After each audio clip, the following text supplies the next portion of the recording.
Hey guys, how's it going?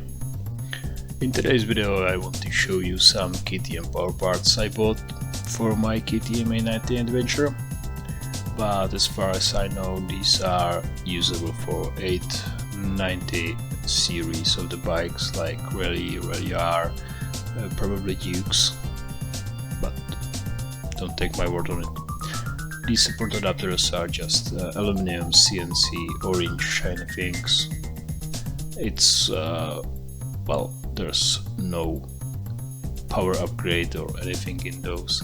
You don't get any weight update because stock bike has no of these, so it's just a thing you can install on the bike.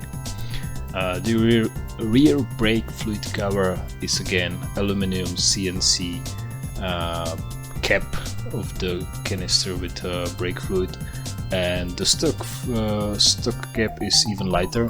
I think it weighs some 8 grams, this weighs 15, so this is just a design upgrade. No performance, no weight. Yeah, see, 8 grams, the stock one. Again, the same goes for this front brake fluid cover.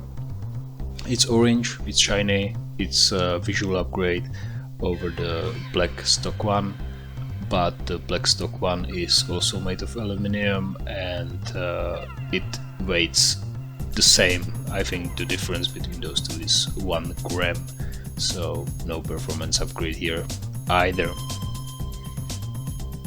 Yeah, see, 37 grams the power part and 38 grams I believe is the stock, yeah, the black stock thing.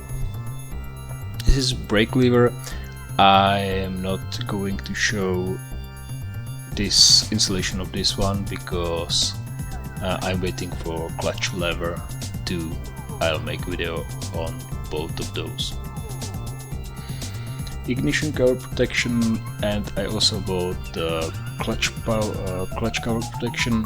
These parts, I don't believe they are necessary. I like them. Both of those parts of the bike are protected by fuel tank and the cover of the fuel tank, and there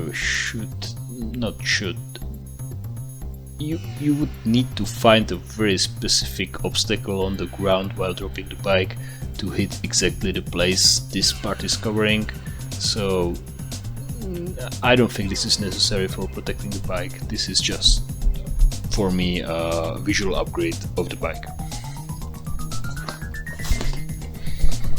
Again, you are just adding weight. There is no stock part on the bike you replace with these, but it's 135 grams, yeah, 136, and it's basically the same for the clutch cover protection.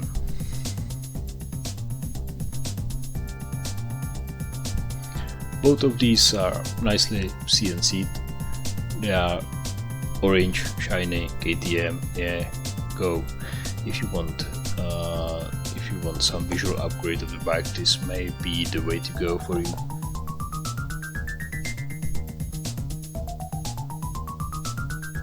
The information manual is easy to read. There's are pictures, really simple to understand what you are supposed to do.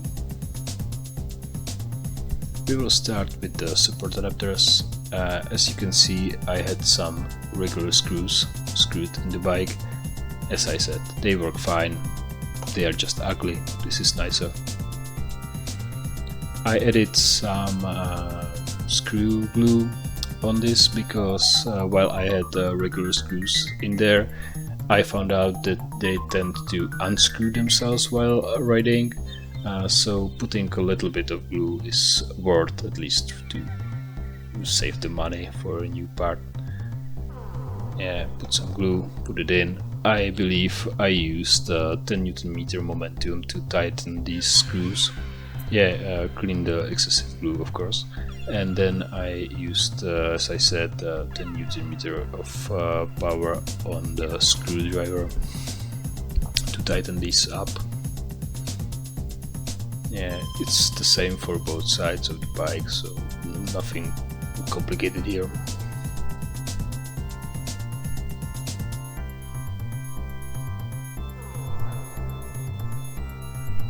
exactly the same on the other side of the bike.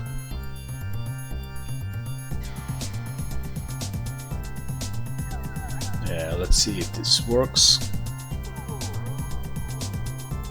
Yeah, it works. And it's orange. Whatever.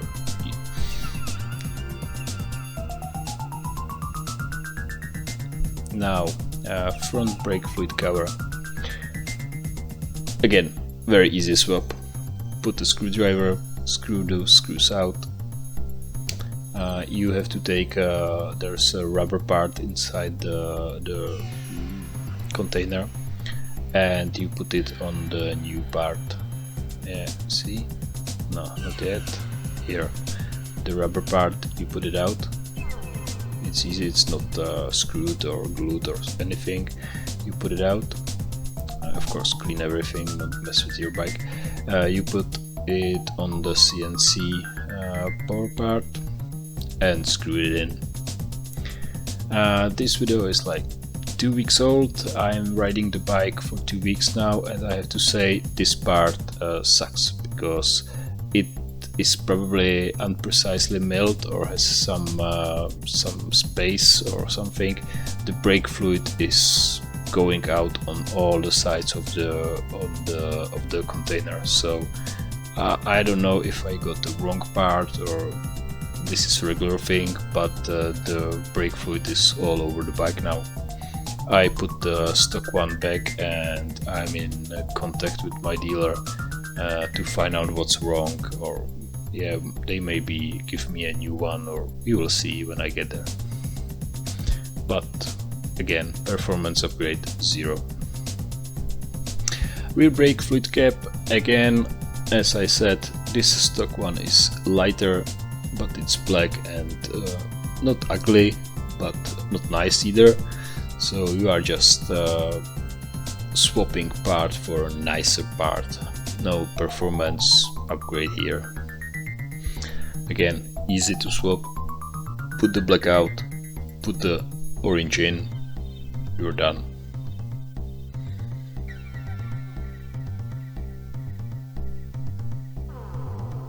Just be gentle when tightening this up, not to break the fluid container, the brake fluid container, because if you use excessive force you will rip it out.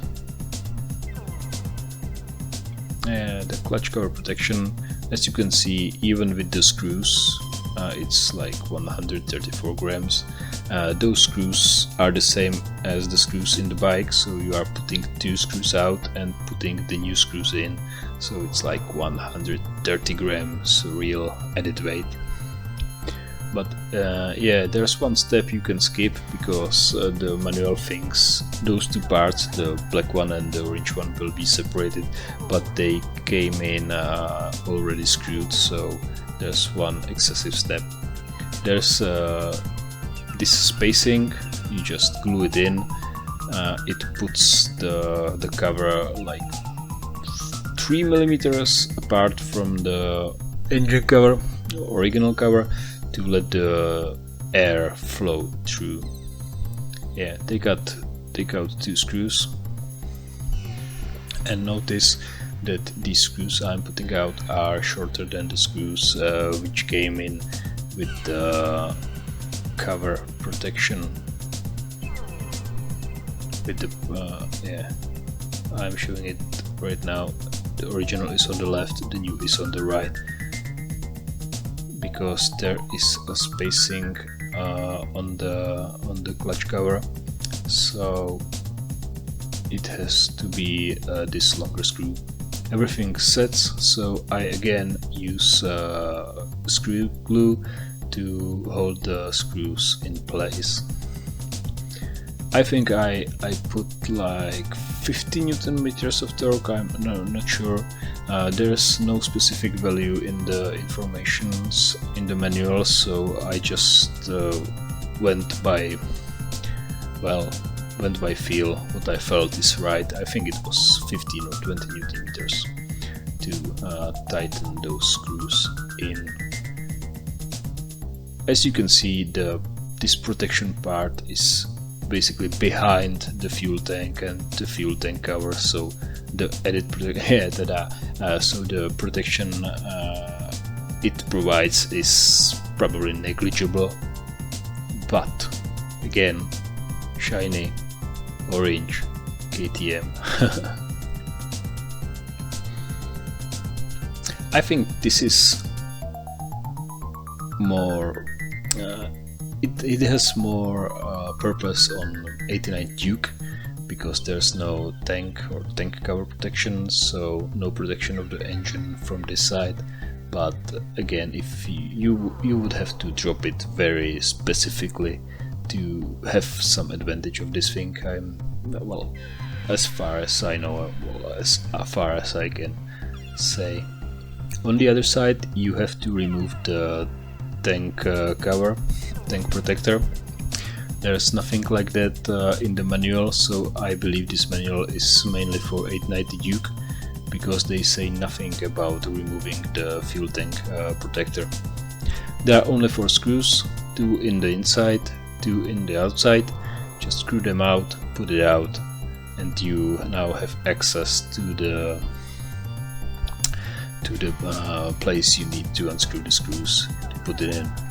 There are 3 screws on this side, one on the left bottom and one on the right. But yeah, unscrew them. But in the box with the power part, they come 4 screws. Again, I don't know why, but there's 1 extra screw in the box. See, 4 of them, for 3 holes on the part and 3 holes on the bike. Probably some mistake in factory.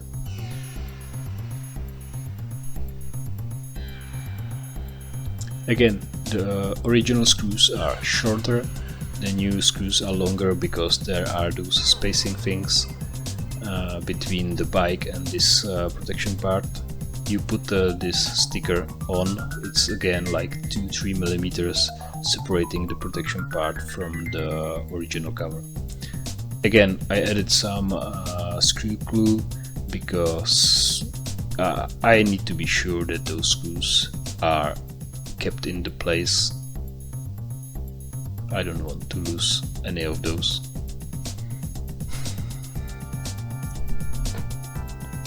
Next step's easy, just tighten it up.